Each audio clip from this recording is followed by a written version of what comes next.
अस्सलाम वालेकुम। आप में से बहुत से लोग जान चुके होंगे कि कल शब FATF financial action task force के प्लेनरी सेशन के बाद एक बार फिर ये फैसला किया गया कि पाकिस्तान अभी ग्रे लिस्ट में ही रहेगा। यूँ पाकिस्तान जो जून 2018 में ग्रे लिस्ट में गया था उसको 3 बरस से ज़्यादा हो गए, 3 बरस और 4 महीने हो गए कि पाकिस्तान जो है वो फैटफ के ग्रे लिस्ट में है। और इसका फैसला जो है कहीं फरवरी या मार्च 2018 में किया गया था। अब मज़े की बात यह है कि जो जुलाई का प्लेनरी सेशन हुआ था उसमें फैटफ की जो लीडरशिप थी उसने ये माना था कि पाकिस्तान ने 27 में से 26 कंडीशनैलिटीज़ जो हैं फैटफ की पूरी की हैं। अपने बैंकिंग सिस्टम को, फाइनेंशियल सिस्टम को बहुत इम्प्रूव किया है, लूप होल्स को प्लग किया है, पाकिस्तान ने नए कवानीन बनाए हैं, लेजिस्लेशन की है, पाकिस्तान ने लीगल एक्शन भी इनिशिएट किया है UN डेजिग्नेटेड टेररिस्ट के ख़िलाफ़। और उस वक्त पाकिस्तान के जो मिनिस्ट्रियल टीम थी जो इसको लीड कर रही थी, जैसे हमाद अजहर हैं, उन्होंने जुलाई के प्लेनरी सेशन से पहले ये कहा था कि इस सेशन में तो हम शायद नहीं निकल सकेंगे, लेकिन हम अगले सेशन में उनको उम्मीद थी कि हम निकल आएंगे। अब इस वक्त हमाद अजहर की इसके बारे में क्या फीलिंग है, क्योंकि उन्होंने वेलकम किए हैं वो पॉजिटिव कमेंट जो फैटफ की लीडरशिप ने किए हैं, लेकिन अब हमाद अजहर से I will try to extract a cup of coffee from him to find out कि हमाद अजहर जो हैं या उनके और जो कोलीग्स हैं उनकी इंटरनल फीलिंग इस पूरे प्रोसेस के बारे में क्या है। ये भी एक हकीकत है कि जुलाई के प्लेनरी सेशन के बाद जहां उस वक्त टोटल कंडीशंस 27 थी, उसके बाद फैटफ ने 7 नई कंडीशंस इंट्रोड्यूस कर दी और यूँ टोटल जो कंडीशनैलिटीज़ थी वो 27 से बढ़ के 34 हो गई। और अब फैटफ की जो मार्क्सिस्ट प्लेयर हैं, जो फैटफ के करंट हेड हैं, ऑपरेशनल हेड हैं, उनका ये कहना था कि पाकिस्तान ने 34 में से 30 कंडीशनैलिटीज़ पूरी कर दी हैं, पाकिस्तान को बाकी चीज़ों पे प्रोग्रेस करने की ज़रूरत है। लेकिन साथ ही ये भी एडमिट किया गया कि पाकिस्तान ने बहुत काम किया है और पाकिस्तान का अब ब्लैक लिस्ट की तरफ जाने के कोई चांसेस नहीं है, ये कोई डिस्कशन ही नहीं है, ये कोई आर्गूमेंट ही नहीं है। अब सवाल ये पैदा होता है जो बहुत इंटरेस्टिंग क्वेश्चन है कि फैटफ का रियल एजेंडा क्या है। पाकिस्तान के हवाले से फैटफ का रियल एजेंडा क्या है, फैटफ का ग्लोबल एजेंडा जो है वो क्या है, और पाकिस्तान फैटफ की गिरफ्त से कैसे निकलेगा, क्या करना होगा पाकिस्तान को इसमें से निकलने के लिए। तो ये 2-3 चीज़ें हैं। अब इसमें जो एक बहुत ही नई इंटरेस्टिंग डेवलपमेंट हुई है वो ये है कि पाकिस्तान का closely allied Muslim country, one of the most important Muslim country Turkey जो है, उसे भी फैटफ की ग्रे लिस्ट में डाल दिया गया है, जिसपे टर्किश मिनिस्ट्री ऑफ फाइनेंस ने बहुत शदीद रिएक्शन किया है, डिसअपॉइंटमेंट का इजहार किया है। और फैटफ का टर्की 1991 से मेंबर है। फाइनेंशियल एक्शन टास्क फोर्स का जब आगाज़ हुआ, इसकी क्रिएशन हुई एक G7 समिट में 1989 में, तो और उस वक्त ये एक बिल्कुल खालिसन टेक्निकल इंस्टीट्यूशन था, एक टेक्निकल कॉम्बिनेशन था कंट्रीज़ का, जिसका फोकस था कि कैसे बैंकिंग और फाइनेंस को इम्प्रूव किया जाए। टेक्निकल ये एक बॉडी थी, अपने आप को अभी भी टेक्निकल बॉडी कहती है, और टर्की इसका 1991 से इसका मेंबर है। और इसी मेंबर होने की कैपेसिटी से टर्की और चाइना और मलेशिया जो है वो पाकिस्तान की मदद करते रहे हैं, लेकिन अभी टर्की को भी इसमें डाल दिया गया। अच्छा, अब दुनिया के जितने अखबारात हैं मगरबी दुनिया के, और उन सब ने टर्की के जाने की खबर को एक बड़े न्यूट्रल तरीके से रिपोर्ट किया है। एक एक्सेप्शन है और वो एक्सेप्शन है इंडिया, हिंदुस्तान में टर्की के ग्रे लिस्ट में जाने को बड़ा वेलकम किया गया है। वहाँ बच्चों की तरह की, जिस तरह बच्चे अपने स्कूल की कोई अगर जरीदा निकालते हों, पीरियोडिकल, उस किस्म की हेडलाइंस लगी हुई हैं कि पाकिस्तान का एलाय टर्की भी जो है फंस गया है, इस्लामाबाद के लिए ये डबल जेपर्डी हो गई है, डबल शॉक हो गया है, पाकिस्तान का कुंडा हो गया है, टर्की भी चला गया है, टर्की भी फंस गया। सारी ही हेडलाइंस जो है हिंदुस्तान के सीरियस अखबारात की वो तकरीबन इस किस्म की हैं। बल्कि ये एक इसका बैकग्राउंड है। अभी मैं इस क्वेश्चन की तरफ आता हूँ कि मामला है क्या, और कुछ पॉइंट्स मैंने लिखे और एक एक करके मैं आपके सामने बताता हूँ। लेकिन सबसे पहले मैं आपको एक इमेज भी दिखाता हूँ कि मार्च 2018 का ग्लोबल विलेज स्पेस मैगजीन, जिसका मैं एडिटर हूँ, उसमें मैंने एक बहुत डिटेल्ड आर्टिकल पीस लिखा, बहुत वेल रिसर्च, पता नहीं 15-16 सफ़ों का ये आर्टिकल है, जिसका उन्वान है हाफिज सईद अल्बाट्रोस अराउंड पाकिस्तान नेक, जिसमें मेरा आर्गुमेंट ये था कि और ये 43 महीने पहले, 43 मंथ्स पहले जो मैंने ये पीस लिखा था, ये मैं कहता हूँ कि ये एक मेरा कहना है, और मैं आपसे ये रिक्वेस्ट करूँगा कि ये इसको पढ़ना आपके लिए बहुत ज़रूरी है। आप में से जो भी इंटरनेशनल रिलेशंस में इंटरेस्टेड हैं, फॉरेन पॉलिसी में इंटरेस्टेड हैं, साउथ एशियन हिस्ट्री में इंटरेस्टेड हैं, ग्लोबल अफेयर्स में इंटरेस्टेड हैं, पॉलिटिक्स और पूरे प्रोसेस में, तो आप इसको ज़रूर पढ़ें।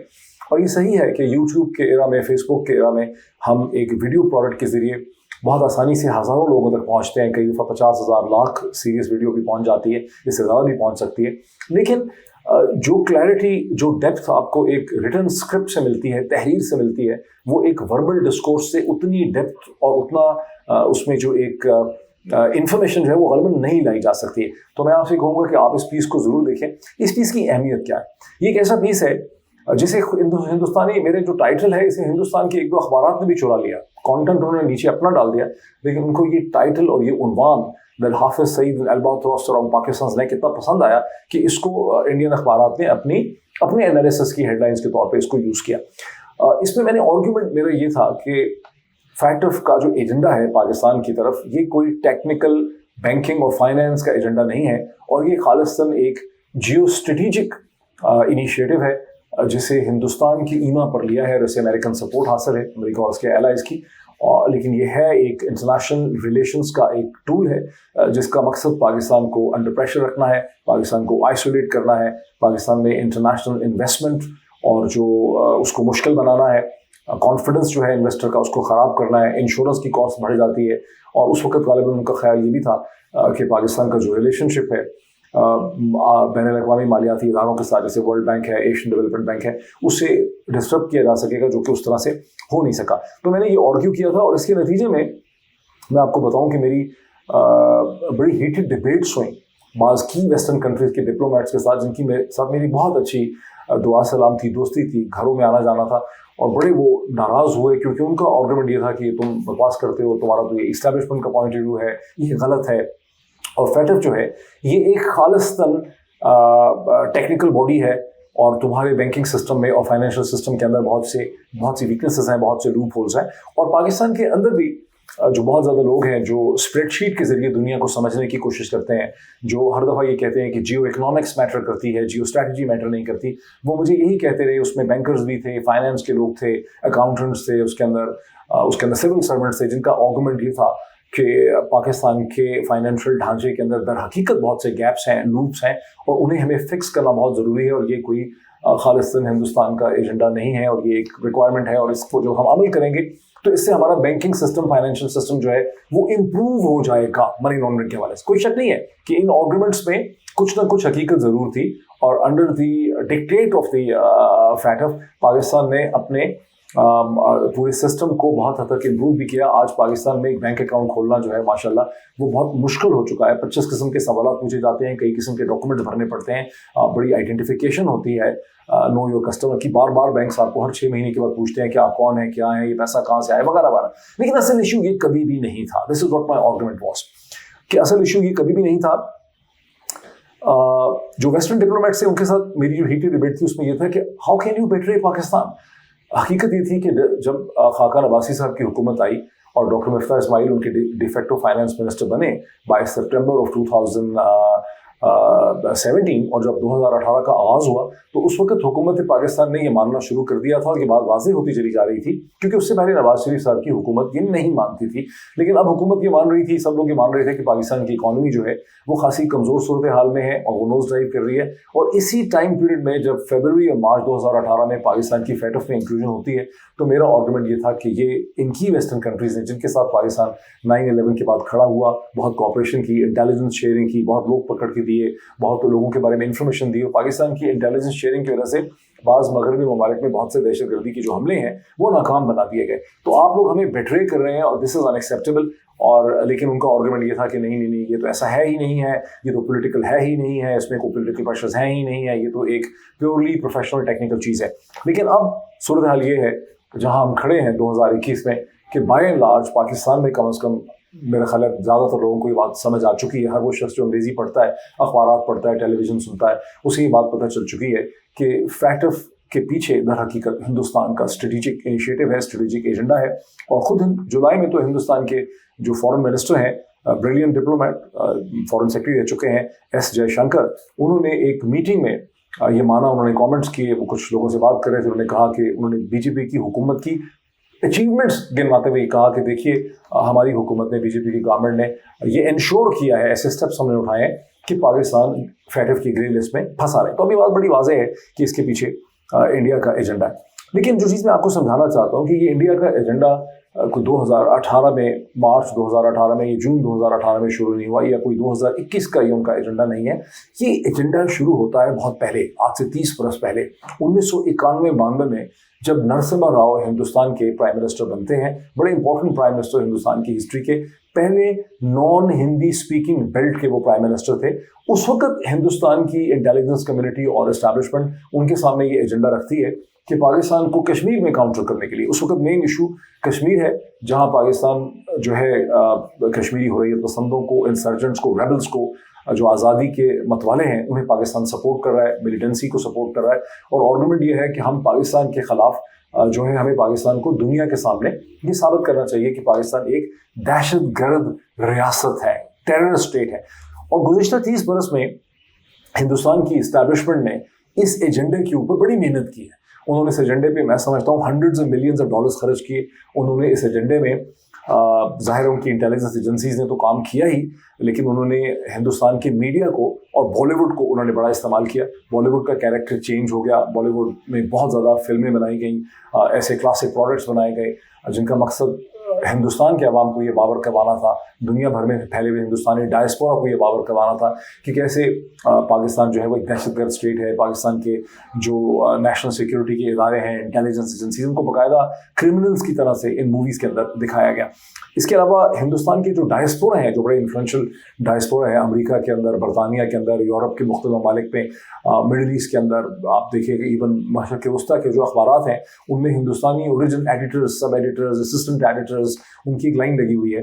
تو اس سارے انفلوئنس کو یوز کیا گیا. پھر ہندوستان کے جو ایکیڈیمکس ہیں, اسپیشلی امریکہ کے اندر, برطانیہ کے اندر, ہندوستان کی جو ایکیڈیمک اور پروفیشنل پریزنس ہے امریکہ کے تھنک ٹینکس کے اندر, برطانیہ کے تھنک ٹینکس کے اندر, ان کو یوز کیا گیا. اور پھر 9/11 کے بعد مغربی انٹیلیجنس ایجنسیز جو ہیں, مغربی حکومتیں جو ہیں, ان کو بھی اس کا حصہ بنایا گیا. اور اس کی وجہ یہ ہوئی کہ 9/11 سے پہلے جو مغربی ذرائع ابلاغ تھے, وہاں کی حکومتیں تھیں, وہ دہشت گردی, ہندوستان تو کہتا تھا کہ کشمیری دہشت گرد ہے, پاکستان دہشت گردی کو سپورٹ کر رہا ہے, لیکن ویسٹرن گورنمنٹ جو ہیں وہ اس نیریٹو کو اس طرح کے الفاظ سے بائی نہیں کرتی تھیں, اور وہ لفظ ملیٹنٹ یا انسرجنسی یا ریبل جو ہے وہ استعمال کرتی تھی. تو 9/11 کے بعد سے وہاں پر بھی سپورٹ ہوئی. اور یہ بھی میں تھوڑا سا آپ کو بتا دوں کہ جب FATF financial action task force بنی 7-8 کنٹریز کے درمیان G7 کے ایک سمٹ میں 1989 میں, تو اس وقت خود FATF کا ایجنڈا جو تھا وہ خالصاً ٹیکنیکل تھا, جس کا تعلق بینکنگ فائنانس سے تھا کہ کیسے بینکنگ اور فائنانس کے سسٹم کو امپروو کیا جائے کوآپریشن کے ذریعے against the abuse of money laundering. تو 2001 تک جب 9/11 ہوا, اس کے بعد FATF کے ایجنڈا میں دہشت گردی کی انکلوژن ہوئی کہ آپ نے ایسی منی لانڈرنگ یا ایسی منی ٹرانزیکشنز کو بھی مانیٹر کرنا ہے جس کا تعلق جو ہے وہ دہشت گردی سے ہو سکتا ہے. اور اس کے بعد ہندوستان کو زیادہ موقع ملا FATF کو یوز کرنے کا, بیکاز اس سے پہلے FATF کا انسٹیٹیوشن جو ہے وہ کوئی ہندوستان کے بہت کام کا نہیں تھا. ابھی آپ دیکھ رہے ہیں کہ اب اس FATF کے ایجنڈے میں نئی کمپلیکیشنز پیدا ہو چکی ہیں. فار انسٹنس اب فرانس بھی, جہاں امریکہ اور ہندوستان تھے, وہاں اب فرانس بھی FATF میں پاکستان کے خلاف بہت اسٹرانگ پوزیشن لیتا ہے, بہت ناراض ہے. اور یہ کوئی it is not just a coincidence. اس کو ذرا غور کیجئے کہ ہر دفعہ جب FATF کا پلینری ہونے والا ہوتا ہے تو پاکستان میں TLP فرانس کے خلاف کچھ نہ کچھ کرنا شروع کر دیتی ہے. اور ابھی بھی جب پلینری سیشن کا آغاز ہوا, اس سے 1-2 دن پہلے اچانک TLP نے یہ کہہ دیا کہ ان کا جو عید میلاد النبی کا جو دھرنا ہے, جو ان کا جلوس ہے, ان کی جو تقریب ہے, وہ ایک دھرنے میں کنورٹ ہو گئی. انہوں نے کہا کہ وہ اب اسلام آباد پہ مارچ کریں گے. اینڈ ایز آئی اسپیک وہ اسلام آباد کے قریب, پنڈی کے قریب پہنچ چکے ہیں. اور اس وقت پنڈی کی جو سڑکیں ہیں اسلام آباد کی طرف آنے والی, جیسے فیض آباد ہے, وہاں کنٹینر رکھے گئے ہیں, اس کو بند کر دیا گیا ہے. ایک خوف و ہراس کی سی صورتحال ہے. لیکن بیسک میسج دیکھیے کیا ہے کہ TLP کو کوئی استعمال کر رہا ہے. مجھے نہیں پتا کون استعمال کر رہا ہے, لیکن مجھے یہ پتا ہے کہ جب بھی کوئی سیکٹیرین آرگنائزیشن یا کوئی سیاسی گروپ جو ہے وہ ایک موبلائزیشن اپنی کرتا ہے, خاص کر کے اتنی بڑی کہ ایک شہر سے دوسری شہر کی طرف, تو اس کا بجٹ بنتا ہے. وہ بجٹ جو ہے وہ کروڑوں میں ہوتا ہے. یعنی TLP کی جو پریزنٹ موبلائزیشن ہے, اس کی کاسٹ جو ہے وہ 10 سے 20 کروڑ کے درمیان ہوگی. مطلب گاڑیاں, پیٹرول موو کرنا, لوگوں کا نکلنا, ڈسپلیسمنٹ ہونا, ان کو جیب خرچ ملنا, ان کا کھانے پینے کا بندوبست کرنا, پھر بعد میں مار پیٹ ہوتی ہے, پولیس کیسز بنتے ہیں, لوگ ہسپتالوں میں جاتے ہیں, لوگوں کی گرفتاریاں ہوتی ہیں, لیگل فیس ہوتی ہے. تو یہ ایک باقاعدہ ایک بجٹ بنتا ہے. یہ بجٹ کس نے بنا کے TLP کو دیا ہے اس موقع پہ, اور اس سے فرانس جو کہ کی پلیئر ہے FATF کے اندر, اس پہ اس کا کیا اثر ہوتا ہے؟ This is a question that I want to leave on your mind. اب ظاہر ہے کہ TLP کی جو لیڈرشپ پاکستان میں ہے, اس کو تو وہم و گمان میں نہیں ہوگا کہ ہمیں کوئی ہندوستان کے مقصد میں یوز کیا جا رہا ہے, ہمیں FATF کے ایشو میں یوز کیا جا رہا ہے. उनका तो अपना एक आइडियोलॉजिकल एजेंडा है, लेकिन कोई तो उनको फाइनेंस कर रहा है, किसी ने तो उनको समझाया है कि आप इस मौके पे ये प्रोसेस शुरू कर दें। वो पाकिस्तान की कोई सियासी जमात हो सकती है, कोई सियासी धड़ा हो सकता है, ये एक आउटफिट है जिसने उनको, और बहुत इंपॉर्टेंट पॉइंट है, इस पर जितना आप गौर करेंगे उतना ज़्यादा आपको रीजनल और इंटरनेशनल पॉलिटिक्स या जो पेनिट्रेशन है नेशनल पॉलिटिक्स में या नेशनल पॉलिटिकल ग्रुपिंग्स में, वो आपको यहाँ पर समझ आएगी। बहरहाल देखते हैं, हम एक बैलेंस शीट बना लें, दो खाने बना लें देखने के लिए कि 30 बरस की जो हिंदुस्तानी जद्दोजहद है, जो एफर्ट की गई है पाकिस्तान को दहशतगर्द करार देने की, उसमें अब तक इंडिया ने अचीव क्या किया। अचीवमेंट इंडिया की ये है कि पाकिस्तान फैटफ की वजह से और भी बहुत सी वजूहत की वजह से, उसमें क्रिकेट भी है, क्रिकेट ना होना और बहुत सी इस तरह की चीज़ें, लेकिन पाकिस्तान फैटफ की वजह से पाकिस्तान बदनाम हो रहा है, पाकिस्तान अंडर प्रेशर है, पाकिस्तान की पोटेंशियल इन्वेस्टर क्लाइमेट इफेक्टेड है। अगर एक बड़ी लार्ज इंटरनेशनल कंपनी ने, कॉर्पोरेशन ने पाकिस्तान में इन्वेस्टमेंट करनी है तो उसकी इंश्योरेंस कॉस्ट भी ज़्यादा होती है, और ओवरऑल एक पाकिस्तान के ऊपर प्रेशर है, एक खौफ है। ये तो ज़रूर हिंदुस्तान ने अचीव किया, लेकिन हिंदुस्तान जो चीज़ असल में अचीव करना चाहता था 30 बरस पहले, जो विजन था, वो अचीव नहीं हो सका। 30 बरस में हिंदुस्तान ने बहुत कोशिश की, बहुत इन्वेस्टमेंट की, एक दो दफ़ा उनको लगा भी कि उनको कामयाबी होगी, लेकिन वो पाकिस्तान को दहशतगर्द स्टेट, जो उनका प्रिंसिपल विजन और एजेंडा था कि पाकिस्तान को हमने एक टेरर स्टेट डिक्लेयर करवाना है, वो चीज़ नहीं हो सकी है। और अभी भी जो प्लानरी सेशन हुआ है, अभी लेटेस्ट प्लानरी सेशन जो कल रात को ख़त्म हुआ है, उसमें तो वाज़ेह तौर पर ये बात क्लियर कर दी गई है कि ऐसी तो कोई डिस्कशन ही नहीं है कि पाकिस्तान फैटफ की ब्लैक लिस्ट की तरफ जा सकता है, और पाकिस्तान ने प्रोसेस को, इन चीज़ों को बहुत ज़्यादा इम्प्रूव किया। सो अब इंडिया की भी जो स्ट्रेटजी है पाकिस्तान को फैटफ में रखने की, उसकी भी ड्विंडलिंग रिटर्न्स हैं, क्योंकि हिंदुस्तान का मीडिया नारे मारता हुआ बहुत नज़र आ रहा है, बहुत खुशियाँ शादियाने बजा रहा है, लेकिन दर हकीकत ये है, जो इंडियन डिप्लोमेट्स को अच्छी तरह से इसका अंदाज़ा होगा कि there are increasingly less and less returns of this strategy, और इनडेफिनेटली तो पाकिस्तान को हिंदुस्तान फैटफ पे नहीं रख सकेगा।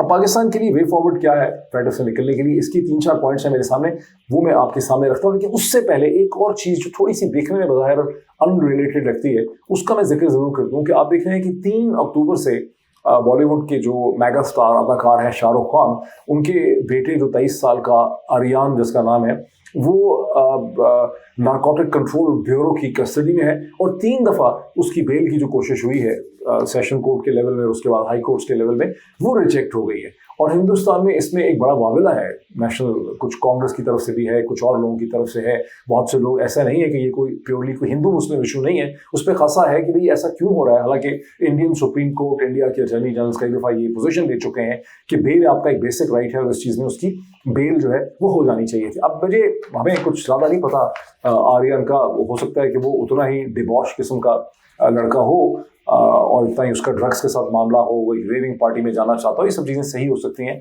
और इंडिया का जो फेडरल एजेंसी है नारकोटिक कंट्रोल ब्यूरो, उसकी पोजीशन हो सकता है 100% ठीक हो। लेकिन जो चीज़ें इसमें कुछ बड़ी इंटरेस्टिंग है, याद रखने वाली, वो बहुत इंटरेस्टिंग है, वो हिंदुस्तान के अखबार में छप रही है। वो ये कि शाहरुख खान 2015 से RSS और BJP की टारगेट में है, उसे बहुत डिमोनाइज किया जा रहा है। उस वक्त से जब उसने एक इंटरव्यू में ये कहा कि हिंदुस्तान के अंदर बड़ी इंटॉलरेंस है, और ये इंटॉलरेंस जो है ये बढ़ती चली जा रही है, उसके बाद से शाहरुख खान जो है वो RSS के प्रोपेगेंडा या विजन का टारगेट है, और उसके खिलाफ बाकायदा कैंपेन चलाई गई, बाइकॉट शाहरुख खान। ये सितंबर और अगस्त और सितंबर इस साल ये कैंपेन बड़े ज़ोरों पर थी सोशल मीडिया में। फिर जब उसने पठान फिल्म बनाने का कोई कॉन्ट्रैक्ट साइन किया शाहरुख खान ने, उसके बाद उसके खिलाफ मजीद गुस्सा था कि बजाय इसके कि वो एक नेशनलिस्टिक फिल्म बनाए, उसका टाइटल नेशनलिस्टिक रखे, उसे हिंदुस्तान की पुरानी तारीख जो है मुसलमानों से पहले उससे जोड़े, ये लफ्ज़ पठान को ग्लोरीफाई कर रहा है। और फिर उसके बाद टोनी इशाई जो मेरा फ्रेंड है और जिसको मैं बहुत अच्छी तरह से जानता हूँ, 40 साल से मैं उसकी फैमिली को जानता हूँ। इनफैक्ट टोनी इशाई जो कश्मीरी अमेरिकन है, जो आर्किटेक्ट है, जो टाउन प्लानर है, जो प्राइम मिनिस्टर इमरान खान के साथ भी उसकी बहुत अच्छी एक फ्रेंडशिप है, वो टोनी इशाई के और मेरे फादर और टोनी इशाई जो हैं they had very good relationship with each other. Ishai family Mirpur में भी रहती थी। टोनी की जो वाइफ है जमीला, जिसको हम लोग का निक नेम उसका जीरो था, she was with us in school, in college, in university. So I know the family very well. Tony Ishai का तो एक ही बेचारे का एक जुर्म है, उसका सिन एक है, वो ये है कि उसको नेटवर्किंग करने का, हाई वर्थ इंडिविजुअल्स के साथ पब्लिक रिलेशंस का उसको बहुत शौक है। वो जब इस्लामाबाद में भी होता है, वो डिनर भी थ्रो करता है, तो वहाँ 10, 15, 20 एक्सट्रीमली इंपॉर्टेंट पर्सनैलिटीज ज़रूर होती हैं। But this is what his business requirement is. He is a very effective public relation person, business person, लेकिन उसको भी जोड़ा गया कि टोनी शाही दहशतगर्द है और टोनी शाही जो है वो शाहरुख खान के उसके साथ ताल्लुकात हैं। सो इस सारी चीज़ का बैकग्राउंड क्या है? इस सारी चीज़ का बैकग्राउंड जो हमें समझ आता है वो ये है कि आरएसएस और बीजेपी की तरफ से गुज़िश्ता कई बरस से ये कोशिश की जा रही है कि बॉलीवुड को इंटिमिडेट किया जाए, डराया जाए और बॉलीवुड का जो प्रोडक्ट है उसके प्रोडक्ट पे कंट्रोल हासिल किया जाए, बॉलीवुड के कैरेक्टर को बदला जाए। अनफॉर्चुनेटली अब बॉलीवुड का कैरेक्टर बदल भी चुका है, उतना शायद नहीं बदला जितनी आरएसएस की रिक्वायरमेंट है, लेकिन 1990 की रिहाई से गुज़िश्ता 30 बरस से अब बॉलीवुड बतदरीज एक इंतहाई एक्सट्रीमिस्ट किस्म की उसकी प्रोडक्ट्स होती हैं। और वो जो बॉलीवुड एग्जिस्ट करता था 1950, 60, 70, 80 की रिहाई में, जो तबकाती कशमकश के ऊपर, पॉवर्टी के ऊपर, सोशल जस्टिस इनजस्टिस के ऊपर, अमीर गरीब के झगड़े के ऊपर, जुल्म के खिलाफ आवाज़ उठाता था, वो बॉलीवुड जो एंटी पाकिस्तान नहीं था, वो बॉलीवुड जो प्रो मुस्लिम था या प्रो माइनॉरिटी था, जो बेसिकली राइट विंग एजेंडास के खिलाफ पोजीशन लेता था, वो बॉलीवुड अब एक्सट्रीमली राइट विंग पॉलिटिक्स के साथ आइडेंटिफाई करता है। और उसमें जो पॉकेट्स ऑफ रेजिस्टेंस हैं, वहाँ शाहरुख खान का हशर अशर करके बॉलीवुड को पैगाम दिया जा रहा है कि जो भी फॉल इन नहीं करेगा लाइन में, जो नरेंद्र मोदी के एजेंडे के साथ, आरएसएस के एजेंडे के साथ कॉपरेट नहीं करेगा, उसका हशर जो है वो बुरा ही होगा। तो नैरेटिव शेपिंग, फैटफ क्या है? फैटफ दर हकीकत प्रिंसिपली नैरेटिव शेपिंग एजेंडा। अब आ जाते हैं कि पाकिस्तान निकल कैसे सकता है। देखिए, इसकी कोई 3 बेसिक तरीके हैं पाकिस्तान के निकलने। एक तो ये कि अगर हिंदुस्तान और पाकिस्तान के दरमियान एक डिप्लोमेटिक थॉ हो और रिलेशंस इंप्रूव करने लग जाएं, तो हिंदुस्तान की जो रिक्वायरमेंट्स हैं फैटफ के अंदर, ये तो उसका बहुत ज़्यादा एक प्रेशर है फैटफ में, वो रिड्यूस हो जाएगा। लेकिन इसकी फौरी तौर पे चांसेस इसलिए नहीं है कि आरएसएस, बीजेपी और नरेंद्र मोदी की जो इस्टेब्लिशमेंट है वो तो ये समझते हैं कि हमने कश्मीर में आर्टिकल 370 को ख़त्म करके और कंट्रोल करके और डेमोग्राफिक हम जो बतदरीज चेंज ला रहे हैं, हमने अपने सियासी मकासद हासिल कर लिए हैं।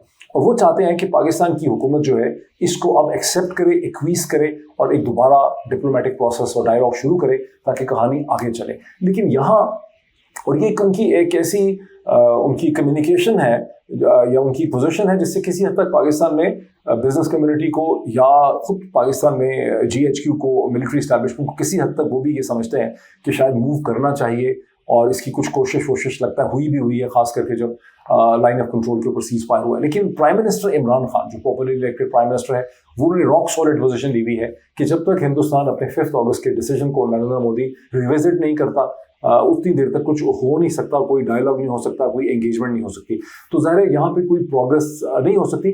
अब इसमें ये भी बड़ी इंटरेस्टिंग बात है कि पहली दफ़ा पाकिस्तान में एक ऐसा सिविलियन प्राइम मिनिस्टर आ गया है जुल्फ़िकार अली भुट्टो के बाद, जो पाकिस्तान की मिलिट्री इस्टेब्लिशमेंट से ज़्यादा दिल्ली में और वाशिंगटन में गैर मकबूल है। इससे पहले हमेशा होता है कि जो असल नफरत है या जो असल कंटेम्प्ट है, जो असल बोझ है, जो असल टारगेट है, वो तो पाकिस्तान की इस्टेब्लिशमेंट है, क्योंकि पाकिस्तान की इस्टेब्लिशमेंट पाकिस्तान की स्टेट है।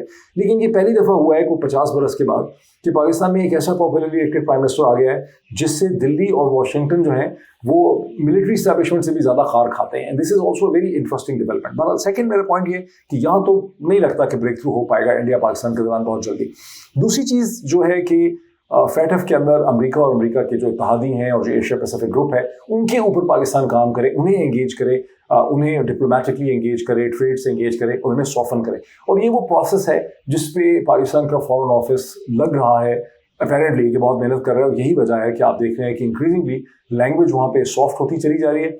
वहाँ पे प्रॉब्लम ये खड़ा हो गया है, इसीलिए जिसका मैंने जिक्र किया था टीएलपी के चक्कर में, कि फ्रांस जो है वो पाकिस्तान से बहुत नाराज़ है। फ्रांस को ये भी गुस्सा है कि पाकिस्तान के प्राइम मिनिस्टर और प्रेसिडेंट ने फ्रेंच पॉलिटिक्स के ऊपर और फ्रेंच इंटॉलरेंस के ऊपर या इस्लामोफोबिया पे कमेंट्स क्यों किए हैं। और हर दफ़ा जब टीएलपी सड़कों पे निकलती है तो उसे भी फ्रेंच एस्टैब्लिशमेंट जो है बड़ी नाराज़गी से, डिस्प्लेजर से देखती है और उससे उनका जो रिजॉल्व है अगेंस्ट पाकिस्तान स्टिफन होता है। Which actually brings us back to the question कि टीएलपी को कौन निकालता है पाकिस्तान की सड़कों में, और इनकी जो एक पॉलिटिकल मोबिलाइजेशन होती है इसे कौन फाइनेंस करता है। This is not an irrelevant question, do think on it.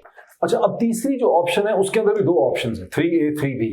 एक तो ये है कि आप इसको तीसरा चौथा भी कह सकते हैं। एक तो ये है कि पाकिस्तान जो है वो मुंबई की सारी इन्वेस्टिगेशन को बंद करे और वो कहे बात, जो असल बात है कि हिंदुस्तान ने उसको कोई ऐसी एविडेंस प्रोवाइड की ही नहीं है जिसके ऊपर एक कामयाब सक्सेसफुल प्रोसिक्यूशन जो है वो हो सकती है।